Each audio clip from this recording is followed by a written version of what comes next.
Aleluia! Bom dia, meus irmãos. Bom domingo para todos. Que coisa maravilhosa é podermos nos reunir na casa de Deus. E quando eu digo casa de Deus, você está na sua casa, eu estou aqui na minha casa, mas no caso aí, a casa de Deus é a nossa reunião espiritual. Que bom estarmos juntos mais uma vez. Na abertura deste culto, eu gostaria de ler o Salmo 92, que diz precisamente isto. Salmo 92, um hino de gratidão a Deus. Bom é render graças ao Senhor e cantar louvores ao teu nome, ó Altíssimo. Anunciar de manhã a tua misericórdia e durante as noites a tua fidelidade. Com instrumentos de 10 cordas, com saltério e com harpa, e com a solenidade da harpa. Pois me alegraste, Senhor, com os teus feitos. Exultarei nas obras das tuas mãos. Quão grandes, Senhor, são as tuas obras. Os teus pensamentos, que profundos. O inepto não compreende e o estulto não percebe isto. Ainda que os ímpios brotam como a erva e florescem todos os que praticam a iniquidade, nada obstante serão destruídos para sempre. Tu, porém, Senhor, és o Altíssimo eternamente. Glória a Deus. E vamos agora saltar para o versículo 12. Diz assim: o justo florescerá como a palmeira, crescerá como o cedro no Líbano. Plantados na casa do Senhor, florescerão nos átrios do nosso Deus. Na velhice darão ainda frutos, serão cheios de seiva e de verdor, para anunciar que o Senhor é reto, Ele é a minha rocha e nele não há injustiça. Amém. Glória a Deus, louvado seja o nome do Senhor. Os meus irmãos, as minhas irmãs podem dar glória a Deus neste momento, porque é bom logo pela manhã a gente anunciar, como diz aqui, anunciar de manhã a misericórdia do Senhor e durante as noites a sua fidelidade. E aqui também está dizendo que Ele é a nossa rocha e nele não há injustiça. Santo, santo, santo é o nome do Senhor. Irmãos e irmãs, vamos curvar as nossas cabeças, se possível. Vamos fechar os nossos olhos, fixar a mente no Senhor e vamos orar.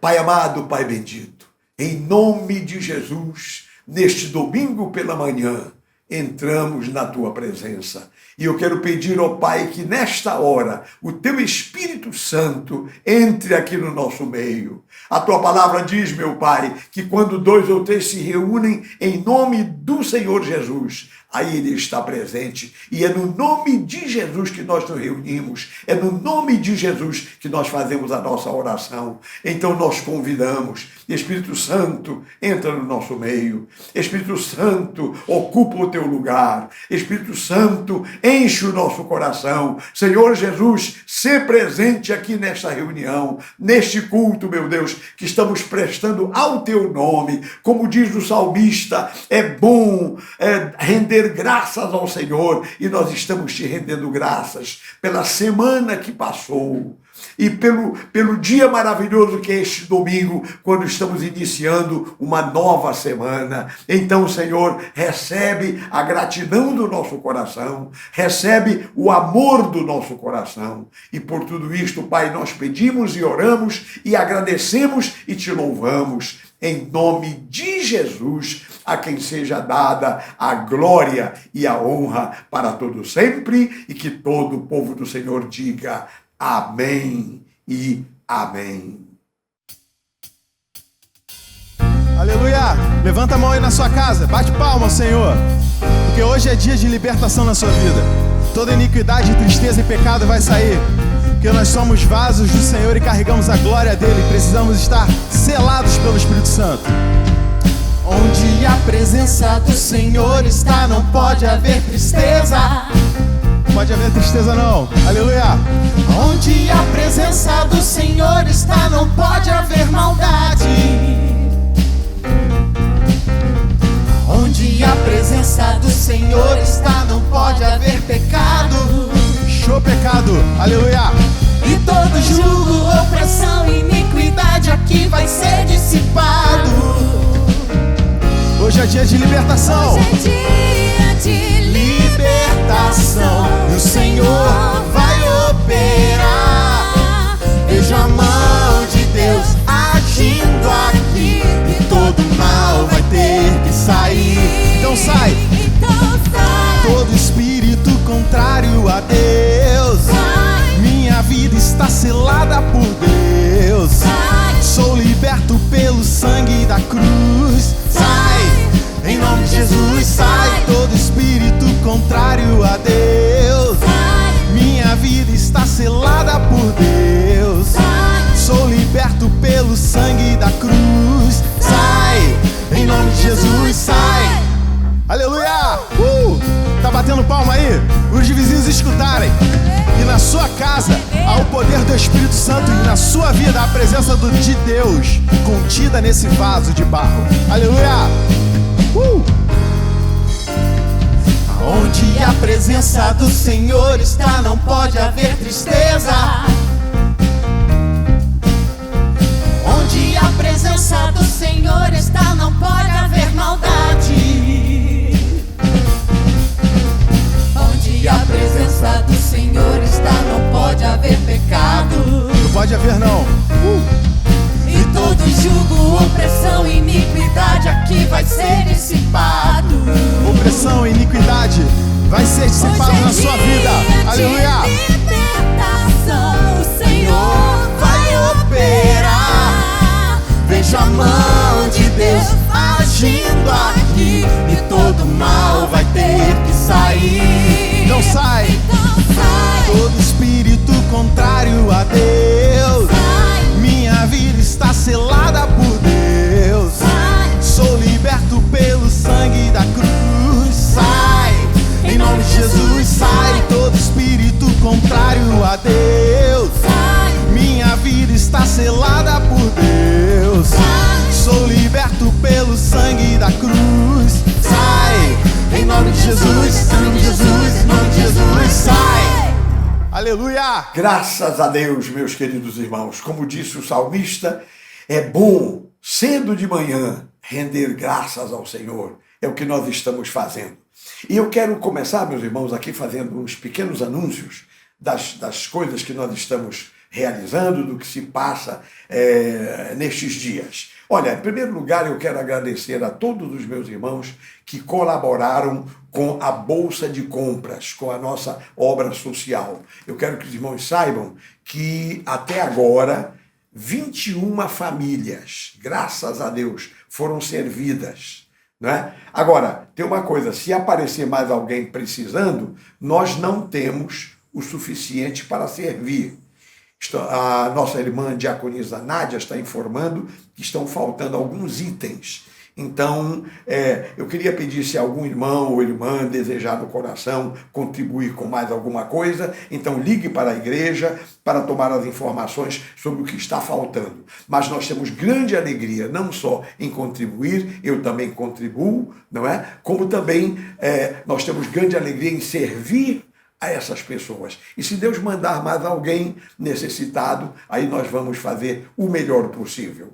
Glória a Deus, louvado seja o nome do Senhor. Temos mais um aviso ainda da parte da nossa querida irmã Nádia, a nossa diaconisa, que é encarregada da obra social. Ela está informando que os vários serviços que nós prestamos na área de saúde, e quem é beneficiado sabe aquilo que nós estamos nos referindo. Pois é, esses serviços estão provisoriamente suspensos, até melhorar um pouco essa questão do isolamento social. Nós vamos aguardar, meus irmãos.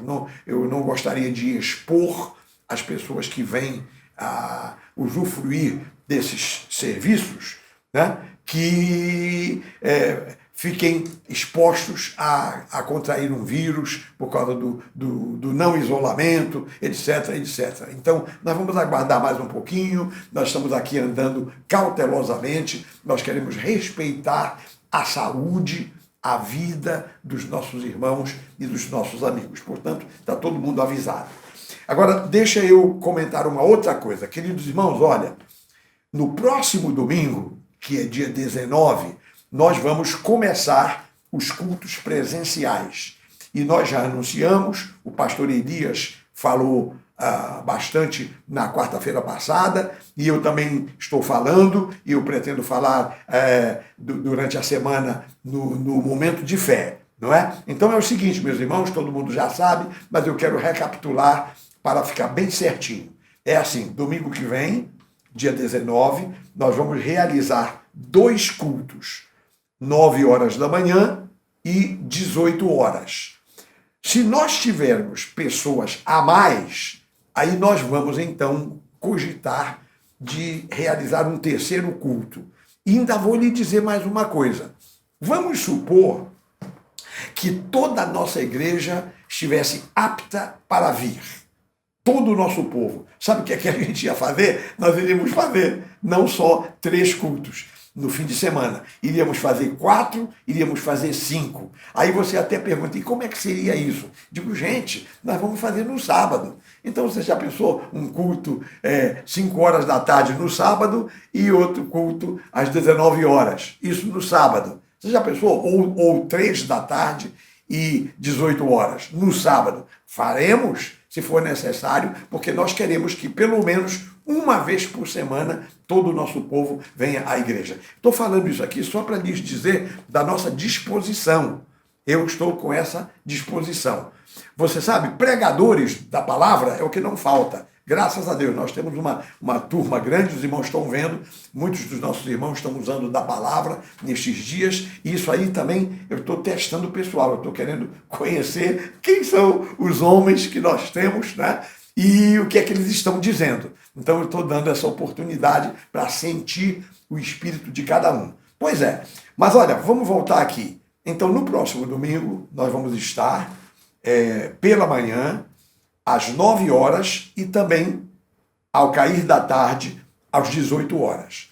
A audiência será no máximo de 60 pessoas, né? Então você, para se inscrever, basta telefonar para a igreja, entre em contato com a nossa secretaria e você vai se inscrever. Nesse momento ainda há umas poucas vagas para domingo de manhã. Agora, às 18 horas ainda há cadeiras vazias e nós podemos completar esse número. Aquilo que eu falei de um terceiro culto, um quarto culto, um quinto culto, isso era se nós tivéssemos número suficiente de pessoas válidas.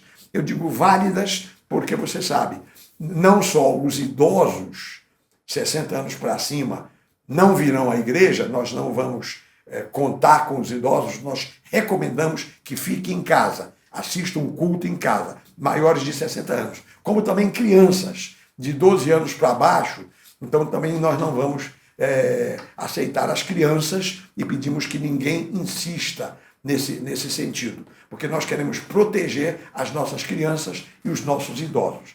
Agora, mesmo o pessoal disponível para assistir, tem duas questões que nós também estamos considerando. É que nós temos alguns irmãos que têm mesmo estando na idade certa, tem um probleminha, outro probleminha de saúde, e então não é recomendável que você venha.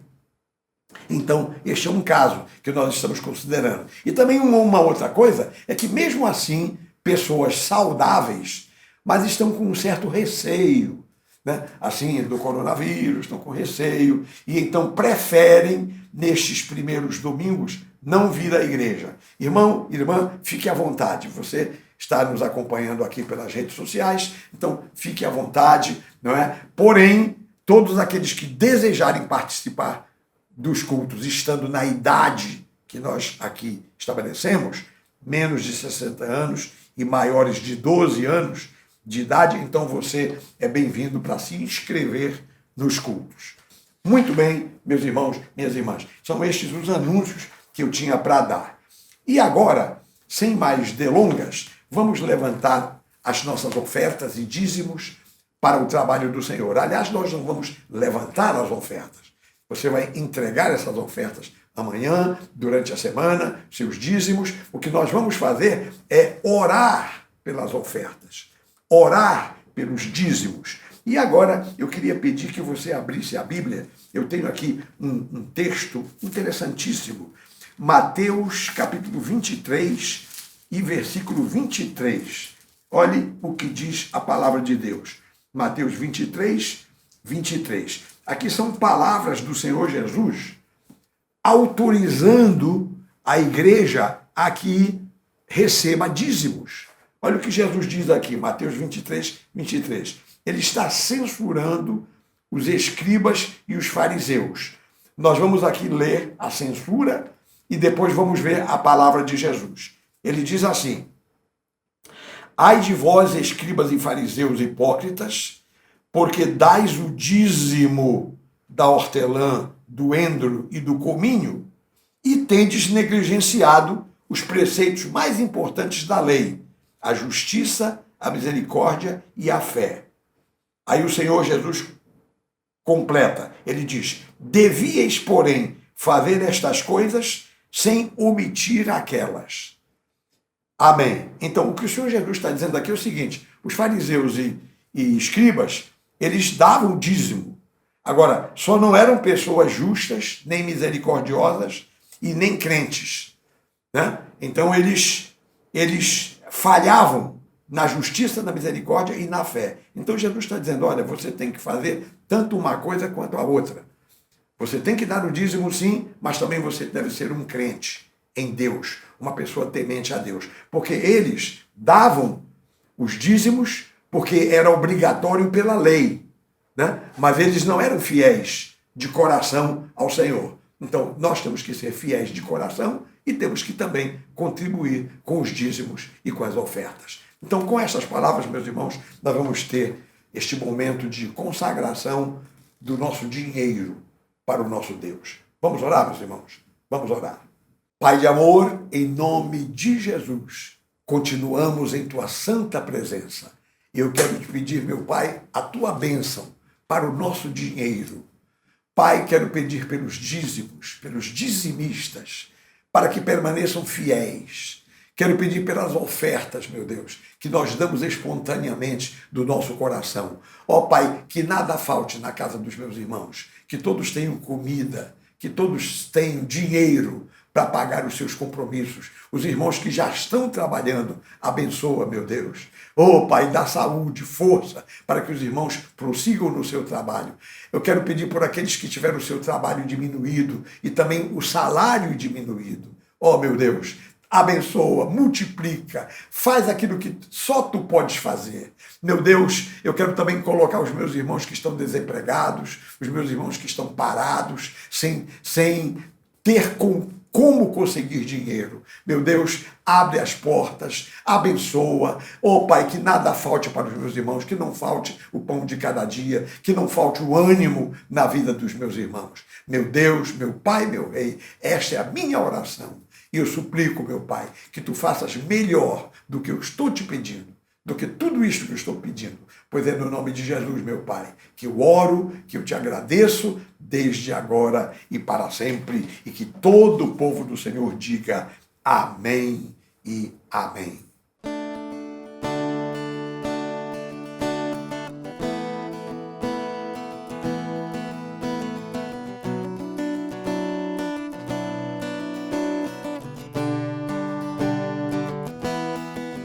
Desde os confins da terra ao mais profundo mar,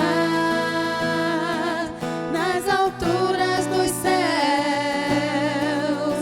louvado és dentro dos corações, em meio a um clamor, nasce esta canção e os povos cantam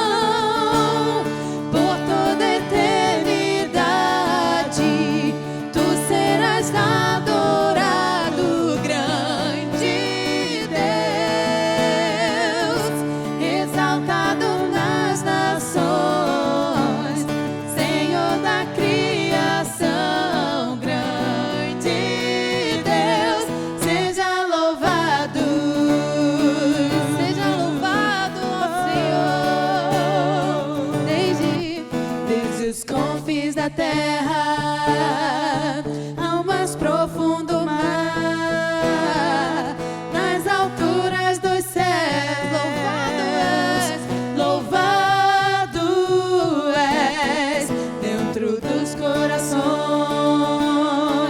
em meio a um clamor, nasce esta canção e os povos cantam por toda a eternidade. Tu serás adorado, grande Deus, exaltado nas nações, Senhor da criação. Grande Deus, seja louvado por toda a eternidade. Tu serás adorado, grande Deus, exaltado nas nações, Senhor da criação. Grande Deus, seja louvado para sempre. Seja louvado, seja louvado, seja por gerações e gerações. Seja louvado, seja louvado.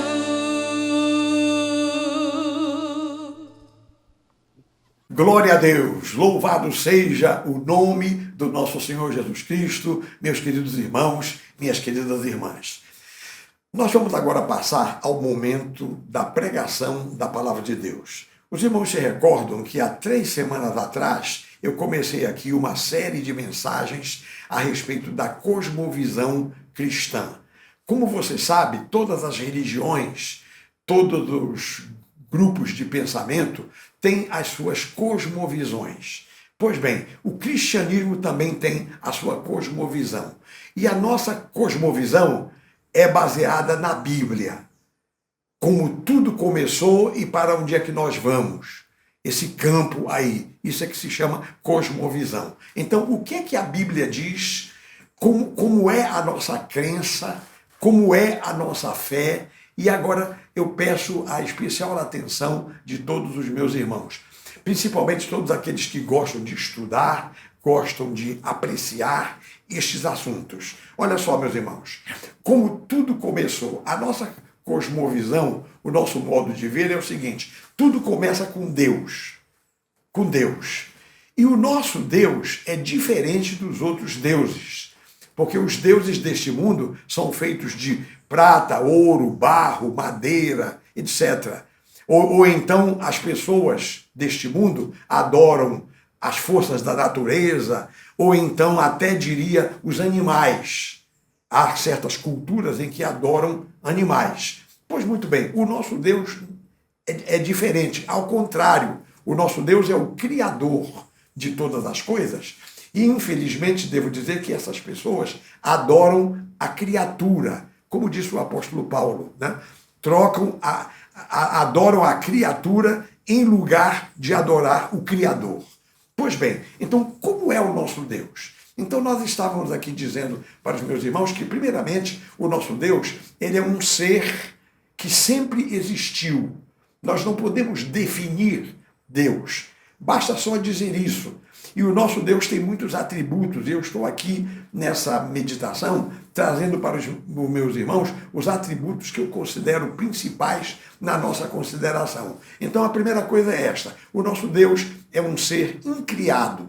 Ele sempre existiu e existirá para todo sempre. Ninguém fez Deus. Deus, ele é assim, sempre existiu. Pois muito bem. Outra coisa sobre o nosso Deus é que ele não é uma pessoa só. Eles são 3. Pai, Filho e Espírito Santo. E ainda mais uma coisa, o nosso Deus, ele é transcendente.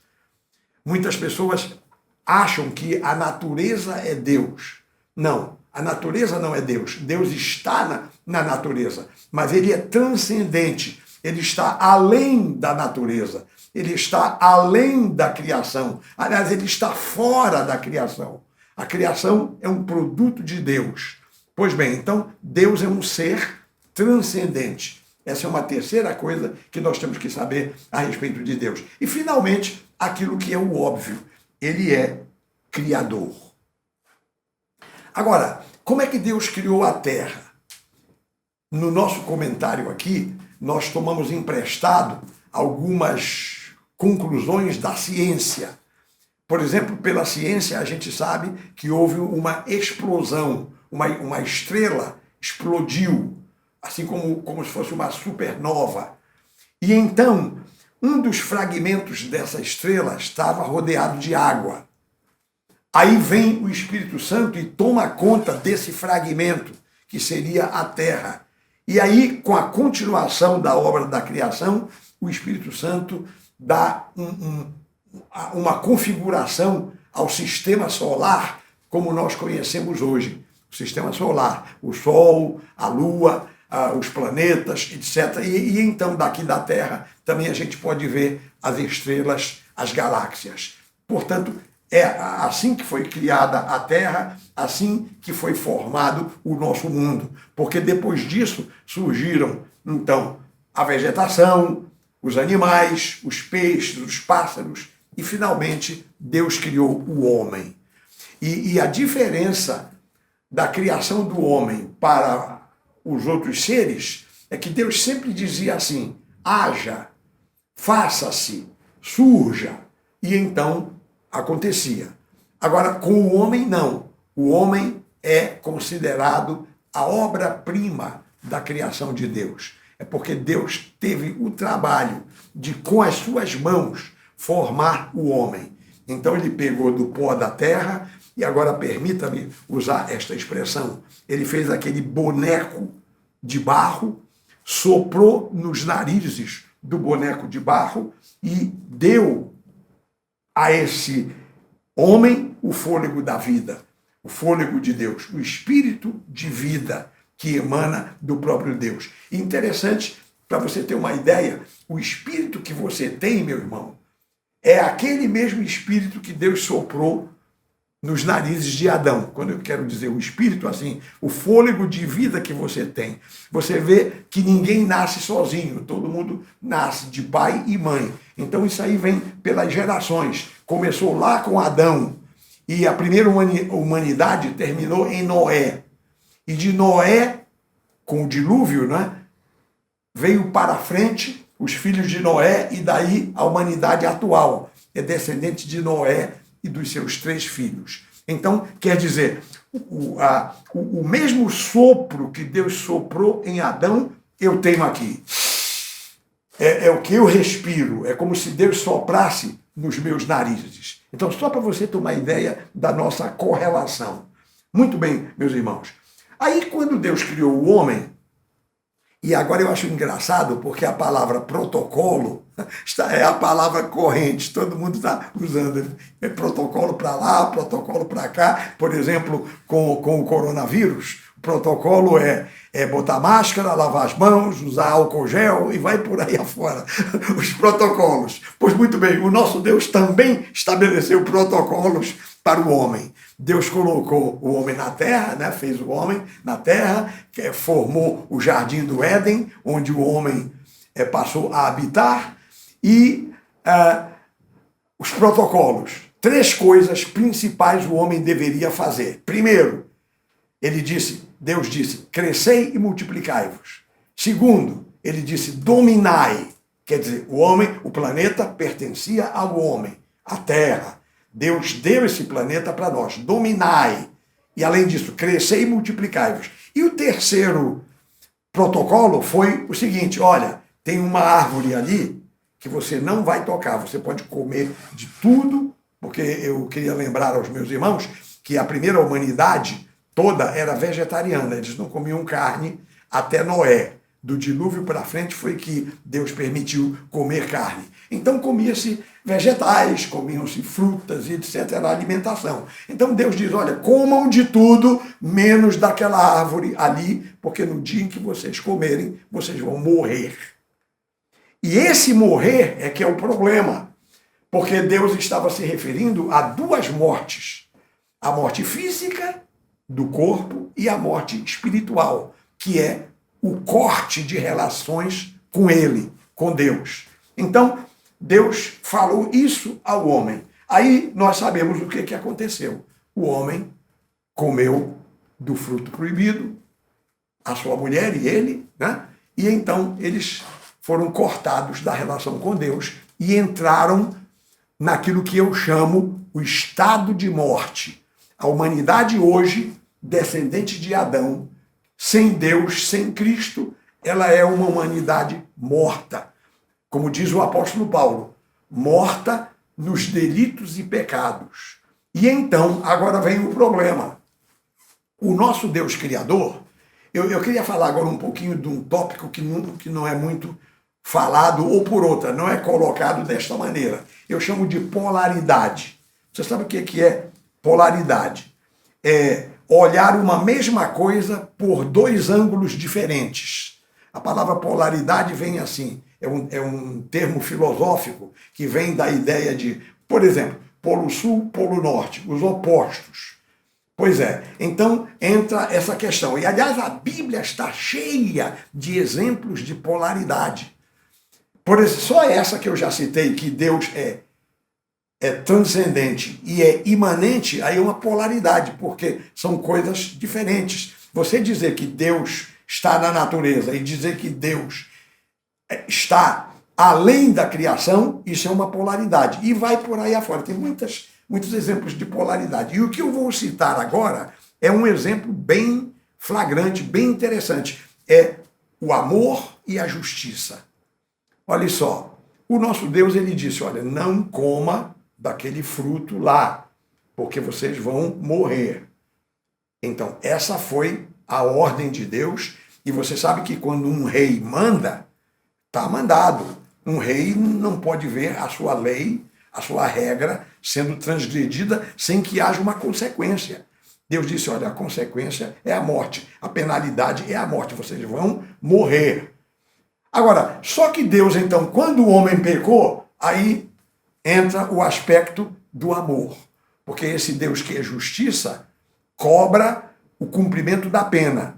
Agora, Deus que é amor, Deus olhou assim e disse, puxa, eu não vou destruir esse casal. Eu não vou destruir essa humanidade que mal começou. Então, eu vou dar uma chance para essa humanidade. Eu vou salvar essa humanidade. Aí o pai olhou para o filho olhou para o Espírito Santo, eles se entreolharam, e então a Bíblia diz que o filho então desceu do céu e veio para nos salvar. Essa é a questão da polaridade. Agora, eu tenho uma outra coisa também muito maravilhosa para dizer para os meus irmãos, e isso está dentro da cosmovisão cristã, é o planejamento. Planejamento. Você sabe que tudo foi planejado previamente, antecipadamente. Você sabe que, e tem um texto na Bíblia que fala isso assim de uma forma muito clara, apesar de que tem também ali uma maneira de você interpretar o texto. Olha, venha comigo aqui, eu vou lhe falar sobre planejamento. Efésios capítulo 1, aqui no versículo 11. Efésios 1:11. Assim diz a palavra de Deus. Diz assim, nele digo, no qual fomos também feitos herança, predestinados segundo o propósito daquele que faz todas as coisas conforme o conselho da sua vontade. Eu vou reler, meu irmão, minha irmã, esse texto e você vai captar o espírito aqui da coisa. O que nos interessa aqui é a segunda metade do versículo. Aqui começa Paulo dizendo, olha, no qual fomos também feitos herança, em Jesus. Bem, ok, fomos feitos herança, mas agora vem o que nos interessa. Predestinados segundo o propósito daquele que faz todas as coisas conforme o conselho da sua vontade. Quer dizer que quando Deus criou o universo, não é só a terra e o homem, tudo, o cosmos, as galáxias, quando Deus criou todo o universo. Então, ele não criou de improviso, ele fez um projeto, ele planejou tudo previamente. A palavra planejar já indica previsão, né? Tudo previamente, elaborou tudo nos mínimos detalhes. Só para você ter uma ideia, eu vou ao exagero de repetir o que Jesus falou. Sabe o que é que Jesus falou? Que não cai um passarinho na terra sem que o Pai tome conhecimento. Pode uma coisa dessa? Por exemplo, diz que não cai um fio de cabelo da nossa cabeça que o Pai não tenha conhecimento. Quer dizer, você vê a minudência, a minúcia, né? Os mínimos detalhes da criação que Deus planejou por antecedência, por antecipação. Olha o que diz aqui, eu vou repetir. O propósito daquele que faz todas as coisas conforme o conselho da sua vontade. Então, eu quero, portanto, enfatizar este ponto e eu vou citar agora outros exemplos desse planejamento, para os irmãos entenderem que tudo o que aconteceu já estava previsto pelo nosso Deus. Por exemplo, eu vou ler aqui, eu até anotei separadamente para os meus irmãos, para que eu não fique também compulsando a Bíblia aqui e me demorando, eu anotei aqui uns textos, até escrevi aqui a parte aqui nesta folha, e eu vou ler daqui. Mas olha só, Efésios, ainda no capítulo 1, neste capítulo, no versículo 4, o apóstolo Paulo está dizendo que nós fomos escolhidos. Meu irmão, minha irmã, você e eu fomos escolhidos antes da fundação do mundo. Olha só, versículo 4. Assim como nos escolheu nele antes da fundação do mundo, para sermos santos e irrepreensíveis perante ele em amor. Então, aí está, queridos irmãos, fomos escolhidos antes da fundação do mundo. Então você vê que Deus, o Pai, o Filho e o Espírito Santo, quando estavam organizando essas coisas, né? Ele nos escolheu. Um detalhezinho antes de prosseguir. Eu li um livro do Dr. W. Pink, um livro a respeito dos atributos de Deus. E lá no meio dessa leitura, o Dr. Pink diz o seguinte, que na eternidade passada, Deus estava só. Se é que a gente pode colocar dessa maneira. Deus estava só. Quer dizer, coexistindo as três pessoas da Santíssima Trindade. Então Deus estava só, soberano, autossuficiente, Deus não precisava de nada, nem de ninguém. Nesse tempo não havia anjos, não havia o universo, não havia homem, não havia nada, ninguém.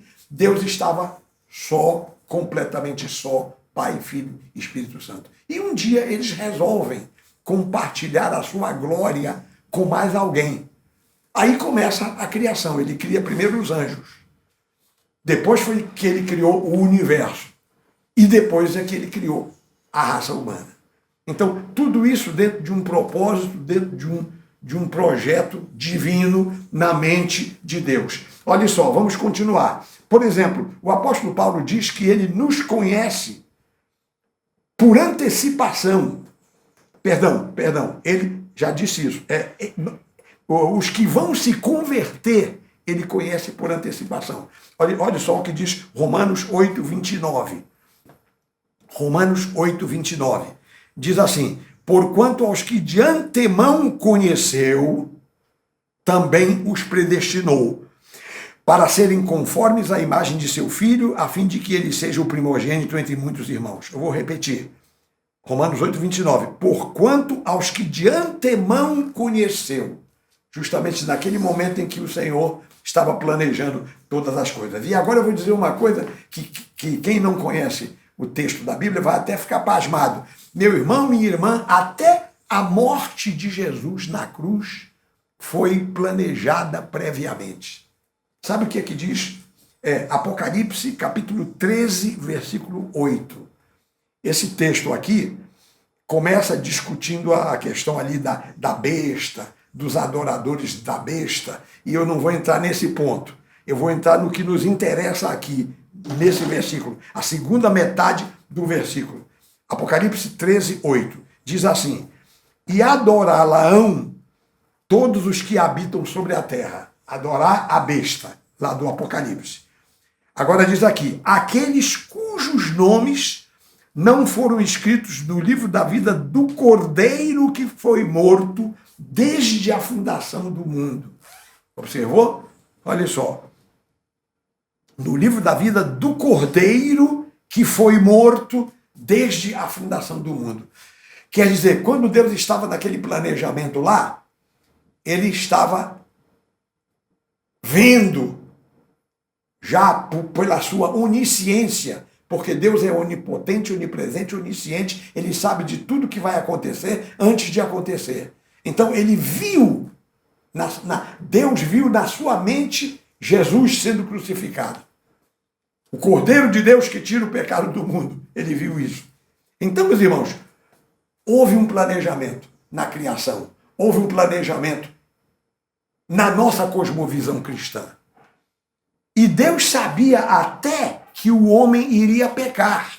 Pasme, pasme. Deus sabia que esse Adão que ele acabou de fazer, que soprou nos narizes dele, que esse indivíduo não ia cumprir a lei de Deus, que era não toque naquela árvore. Deus sabia. E Deus, até por isso, ele planejou a salvação. E agora vamos avançar. Vamos avançar aqui no nosso argumento. Como é que Deus planejou a salvação? Eu estou aqui discorrendo dessa forma, meus irmãos, porque eu queria até que os nossos irmãos, os nossos amigos, os nossos jovens que me ouvem, que você sinalizasse, né?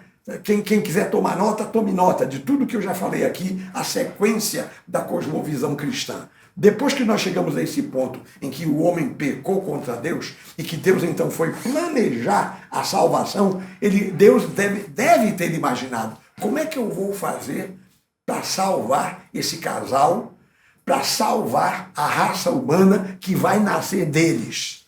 Como é que eu vou fazer? Aí Deus então idealizou um princípio chamado substituição. Porque esse princípio não existe, só na mente de Deus, no coração de Deus. Você vê que a justiça humana, por exemplo, ela não perdoa. Quem infringe a lei humana no Brasil ou em qualquer país do mundo tem que pagar. Um assaltante de banco, por exemplo, se ele assaltar um banco, ele vai ter que ficar 28 anos de prisão, né? Ainda mais a mão armada e tudo mais, com pessoas correndo perigo de vida. Então, esse assaltante de banco ele vai ter que cumprir a pena ali, vai para a prisão mesmo, vai ficar atrás das grades, 28 anos. Né? Pela lei humana, não vai chegar uma outra pessoa dizendo assim: eu fico no lugar dele, e solta ele, liberta ele, salva ele. Isso não acontece.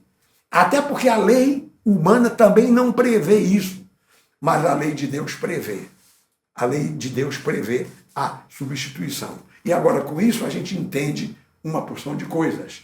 Eu quero só confirmar biblicamente essa questão de que Deus instituiu a substituição. Lembra-se aquela passagem da Bíblia onde o apóstolo Paulo diz assim: olha, poderá ser que por um justo alguém possa morrer, ou alguém queira morrer. Mas Deus prova o seu amor para conosco em que Cristo morreu por nós, sendo nós ainda pecadores. Quer dizer, por um justo pode ser que alguém queira morrer, mas não aparece ninguém para morrer por um justo. Agora imagine por pecadores. Mas Deus prova o seu amor para conosco, mandando Jesus para morrer pelos pecadores, justamente pelos criminosos, pelos que infringiram a sua lei. Então, aí está, meus queridos irmãos, essa coisa interessante. Então, Deus criou esse princípio chamado substituição.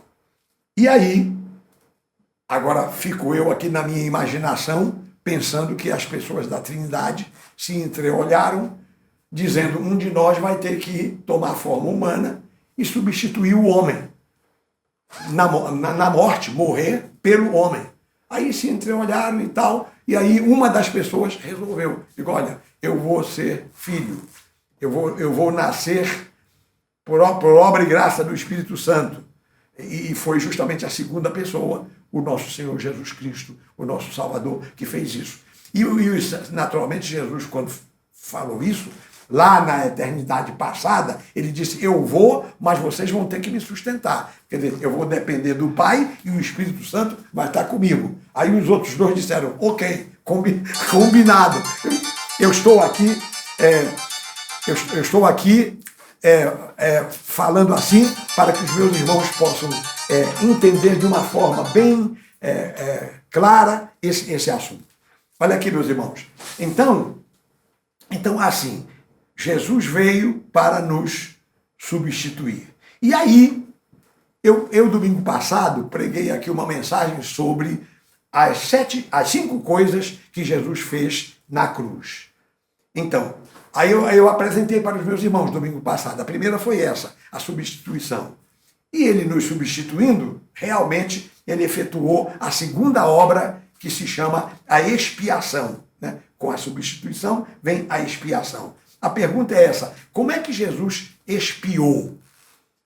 Porque a expiação é a anulação da culpa pelo cumprimento da pena. Como foi que Jesus cumpriu a pena?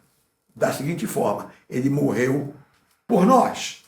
Quando Jesus morreu, a pena foi cumprida. E outra coisa, outro detalhe, você ouve muito falar no sangue de Jesus. A gente diz, o sangue de Jesus nos purifica de todo o pecado. A Bíblia diz, sem derramamento de sangue não há remissão. E vem aquela curiosidade, mas por que o sangue? Então, eu queria citar 2 coisas pertinentes. Primeiro é o seguinte, é que o derramamento de sangue é a prova de que a expiação foi feita. A expiação foi feita. Como é que se comprova isso? Pelo derramamento de sangue. Então, por isso que Deus quer ver o derramamento de sangue para garantir que a expiação foi feita, que a pena foi cumprida e, consequentemente, para que seja anulada a culpa. Pois é, então é assim, meus irmãos. Olha, tem um texto da Bíblia que eu queria ler aqui.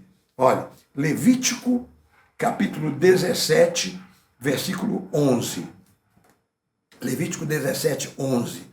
Diz assim a palavra de Deus, porque a vida da carne está no sangue. Isso aqui é o nosso Pai falando, o nosso Deus Pai. A vida da carne está no sangue. Eu vou-lo tenho dado sobre o altar para fazer expiação pela vossa alma, porquanto é o sangue que fará expiação em virtude da vida. O sangue é que fará a expiação. Isto está na palavra de Deus, até por isso que, antigamente, os sacerdotes judaicos, quando um judeu queria adorar a Deus, ele tinha que trazer um animal, um animalzinho, um cordeiro, um cabrito, às vezes um boi, uma ave. O fato é que, dependendo do assunto, era um animal diferente. Então, trazia o animal e o sacerdote cortava o pescoço do animal, saía o sangue, e esse sangue era passado em cima do altar e o animalzinho morto era colocado em cima da lenha, o sacerdote tocava fogo na lenha do altar e aquele sacrifício subia a Deus. O sangue foi derramado e aquele judeu poderia, naquela hora, fazer a sua súplica ao Senhor, se aproximar para adorar o Senhor. Muito bem. Só que, da próxima vez, ele tinha que trazer o animal, outro animal, fazer a mesma coisa. Cada vez ele tinha que repetir os sacrifícios, toda vez tinha que repetir os sacrifícios. Mas Deus não planejou isso. Deus queria um sacrifício único e eterno, e com poderes espirituais. Daí que veio Jesus ao mundo, e ele que é o Filho de Deus Todo-Poderoso, ele que também nasceu sem pecado, muito embora ele tenha tomado forma humana. Veja que Maria, a Virgem Maria cedeu, vamos dizer assim, ela emprestou o seu ventre para que nascesse o Salvador, o Redentor, Jesus Cristo.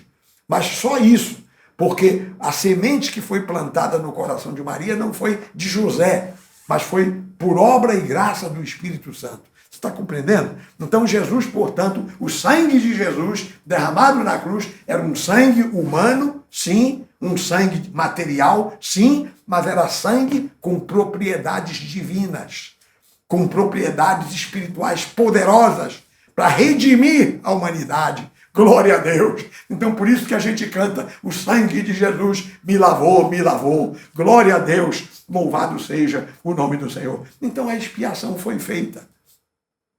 Isso faz parte da nossa cosmovisão cristã.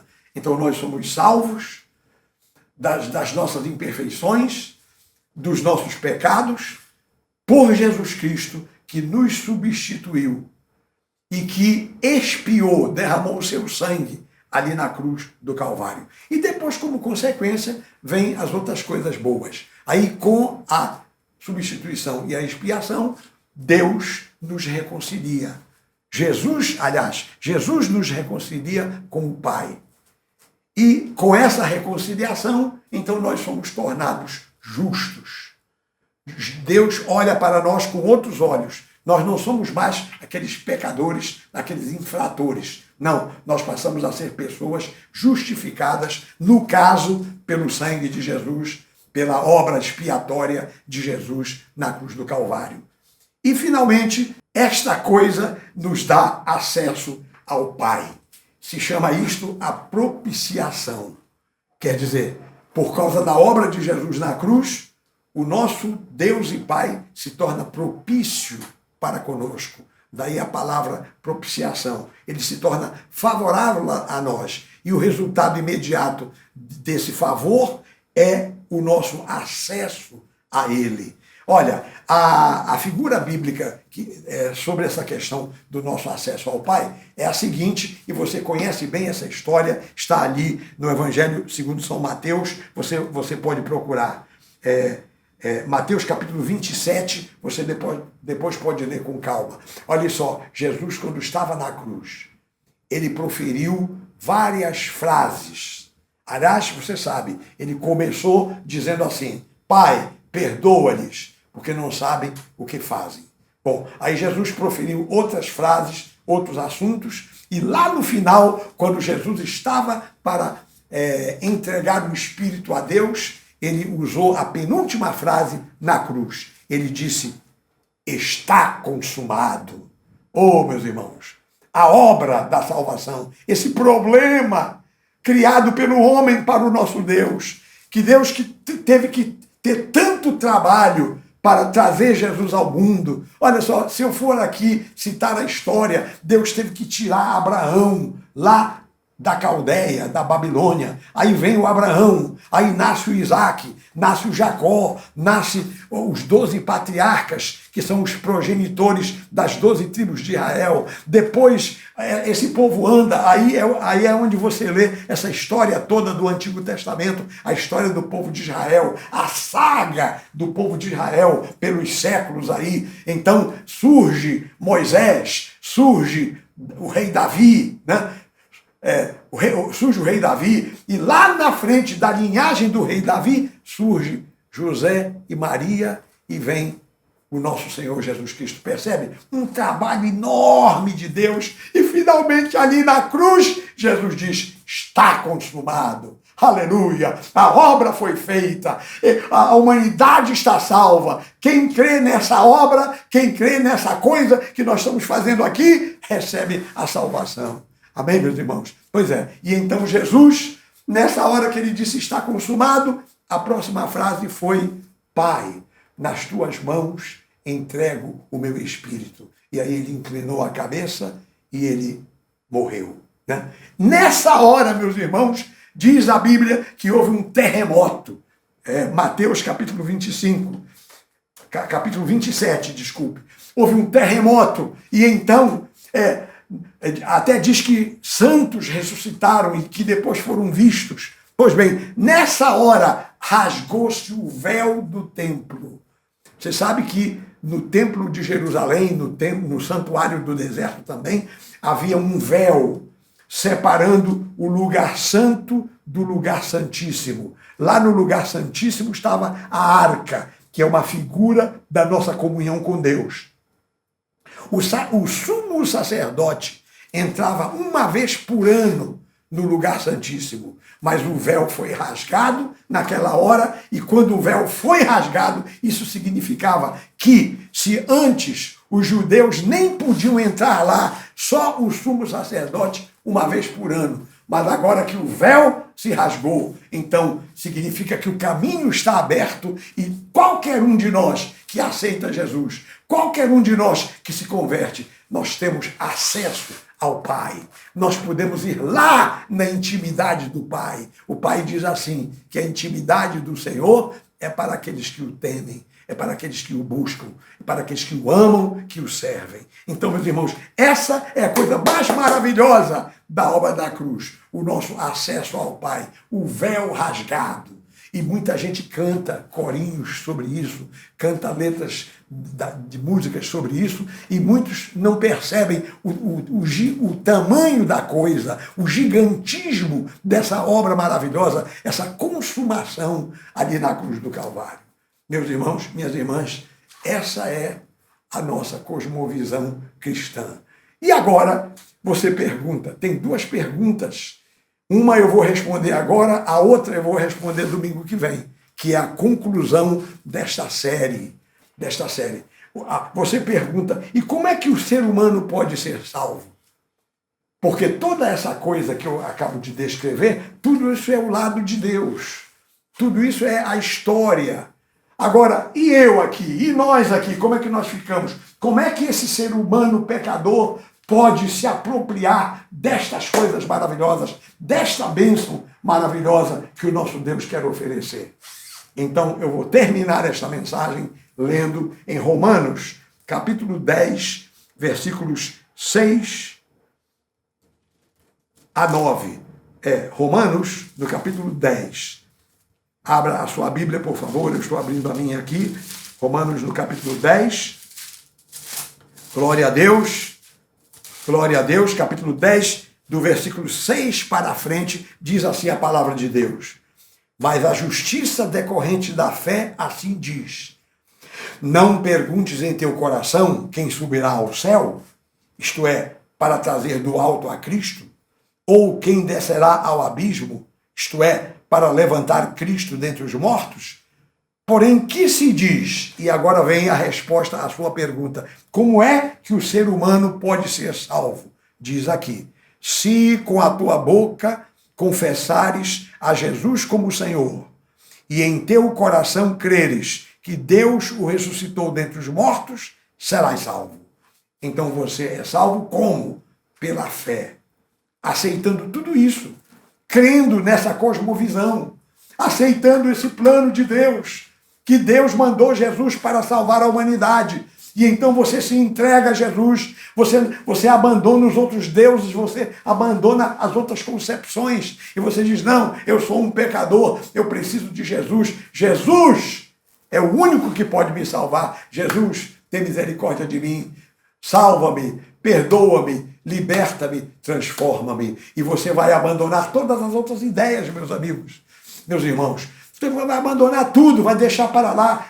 Eu não quero aqui atacar nenhuma religião, eu não quero aqui debater nada, eu só quero pregar o Evangelho e dizer que este é o caminho da salvação vem pela fé em Jesus. E a fé, obviamente, envolve arrependimento. Você tem que se arrepender dos seus pecados, você tem que pedir perdão a Deus, tem que propor no seu coração viver em santidade. Enfim, é o padrão do Evangelho. Pois é isso, meu amigo, meu irmão, minha irmã, minha amiga. É assim que a gente entra nesse caminho. É pela fé, pela nossa confissão, pela nossa atitude, pelo nosso propósito de mudar de vida, mudar de padrão, mudar de valores, reconhecer essa obra que está descrita nessa cosmovisão cristã. Glória a Deus. A segunda coisa que eu ia dizer era o seguinte, é que há uma continuidade aí, né? Porque quando você entra no caminho da salvação, você vai viver aqui neste mundo até que as coisas se completem. E então, no próximo domingo, nós vamos falar sobre a consumação, que é o quarto pilar da cosmovisão cristã, o quarto aspecto. Só para refrescar a sua mente, o primeiro é a criação, o segundo é a queda, terceiro é a expiação, a redenção que Jesus fez na cruz. E quarto, a consumação de tudo, e que isso aí já vai ser uma coisa daqui para frente, porque hoje, aí agora, nós somos salvos por Jesus. A pessoa que confessa o nome de Jesus, a pessoa que se arrepende dos seus pecados, ela recebe a salvação. E o que é que eu vou fazer agora, meus queridos irmãos, meus queridos amigos? Os meus irmãos e amigos que já fizeram isso, que já aceitaram Jesus, que já se converteram, eu vou orar ao Senhor para que o Senhor te sustente, o Senhor te fortaleça. Agora, quem está devendo? Quem diz para mim, pastor, olha, eu ainda estou longe de Deus, eu estou meio afastado, eu queria me aproximar. Eu quero orar por você agora, em nome de Jesus. Se for possível, chegue um pouco para perto de mim. Eu não sei como é que você iria chegar para perto de mim. Nós temos pessoas assistindo pelo telefone celular. Bem, chega o telefone celular, então, mais perto de você. Enfim, você está entendendo o que é que eu quero dizer. Vamos nos aproximar agora uns dos outros. Vamos ter um momento de contrição, um momento de oração, um momento de reflexão. Vamos orar, meus irmãos? Vamos orar, meus amigos? Vamos orar. Meu Deus, meu Pai, meu Rei, eu acabo de pregar a Tua palavra, de falar com toda a clareza, começando até do início do mundo, até de antes da fundação do mundo, falar da Tua palavra. E agora nós chegamos aqui para o meu amigo, para o meu irmão, essa pessoa que está, ó Pai, querendo voltar para os Teus caminhos, querendo retornar à casa de Deus. Alguns que estão mesmo longe, alguns até que têm até blasfemado de Ti, meu Deus, têm feito coisas que não deviam fazer. Eu quero pedir o Teu perdão. Perdoa, Pai, esse meu amigo, esse meu irmão, essa pessoa, essa mulher, esse homem, esse jovem, até este adolescente que está tomando essa decisão. Ó Pai, opera agora, salva para a glória do Teu nome. Perdoa, liberta, transforma, e que essa pessoa, esse meu irmão, meu amigo, minha amiga que está orando comigo agora, seja transformado. Eu peço, Pai, que haja uma transformação, que haja um novo nascimento, que uma coisa nova comece na vida do meu amigo, da minha amiga, do meu irmão, da minha irmã, deste jovem, deste adolescente, desta senhora, deste senhor que está orando comigo neste momento. Pai, eu oro com fé, eu entrego esta vida nas Tuas mãos. E você que está orando comigo, só peço que repita estas palavras. Diga assim, Senhor Jesus. Pode dizer, Senhor Jesus, neste momento, eu entrego a minha vida nas Tuas mãos e peço que Tu me ajudes na caminhada que eu vou começar agora. Repita esta frase. Na caminhada que eu vou começar agora. Em nome de Jesus, eu conto com a Tua ajuda, meu Pai. Hoje e sempre. Amém e amém. Graças a Deus. Louvado seja o nome do nosso Senhor Jesus Cristo. Meus queridos irmãos, que bom é a gente meditar na palavra de Deus, a gente considerar as coisas de Deus.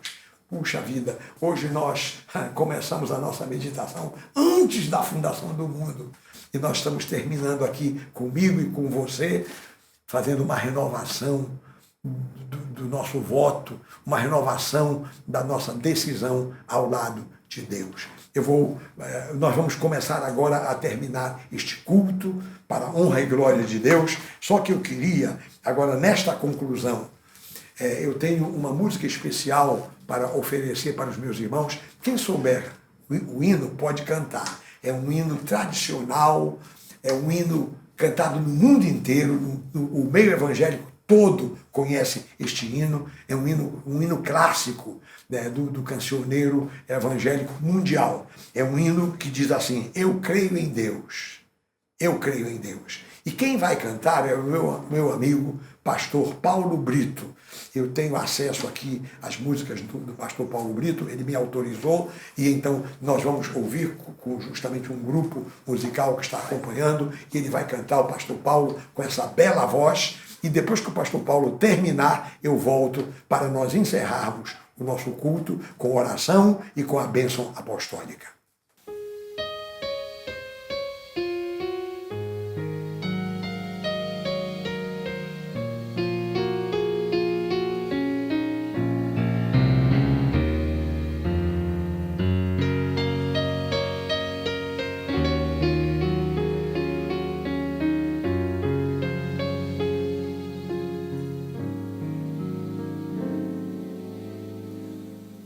Porque a chuva cai e faz a flor crescer, eu creio em Deus.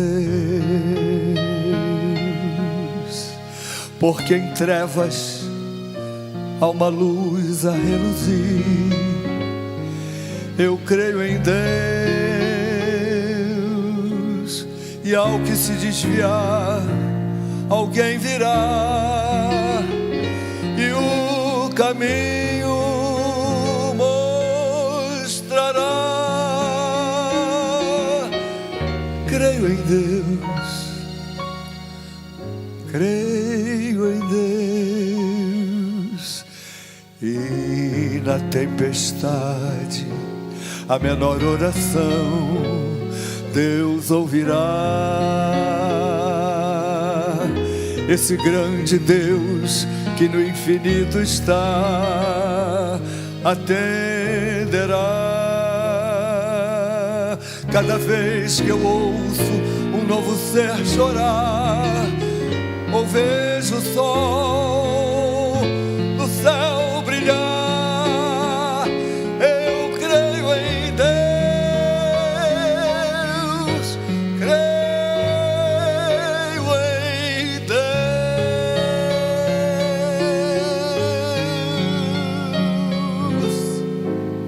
E na tempestade, a menor oração Deus ouvirá.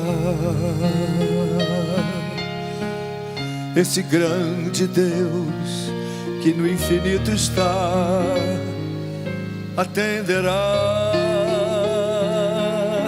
Cada vez que eu ouço um novo ser chorar, ou vejo o sol no céu brilhar, eu creio em Deus, creio em Deus.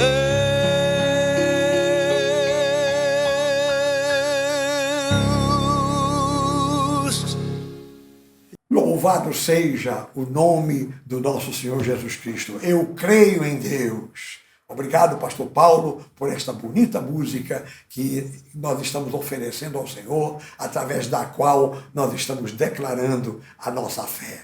Louvado seja o nome do Senhor. Agora, meus irmãos, nós vamos encerrar. Eu queria convidar a você, se for possível, que você fique em pé, para que nós juntos encerremos este culto com oração. Vamos fazer aquela oração que Jesus nos ensinou.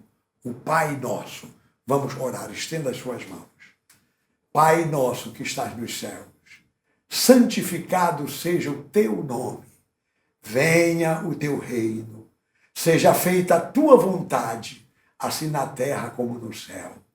O pão nosso de cada dia dá-nos hoje, e perdoa as nossas dívidas, assim como nós perdoamos aos nossos devedores. E não nos deixes cair em tentação, mas livra-nos do mal. Pois teu é o reino, o poder e a glória para sempre. E que todo o povo de Deus diga amém e amém. Meu irmão, minha irmã, que o Senhor te abençoe e te guarde. Que o Senhor faça resplandecer o seu rosto sobre ti e tenha misericórdia de ti. Que o Senhor sobre ti levante o seu rosto e te dê a paz. Em nome do Pai, do Filho e do Espírito Santo. E que todo o povo de Deus diga amém e amém. Vamos terminar oferecendo um aplauso ao Senhor.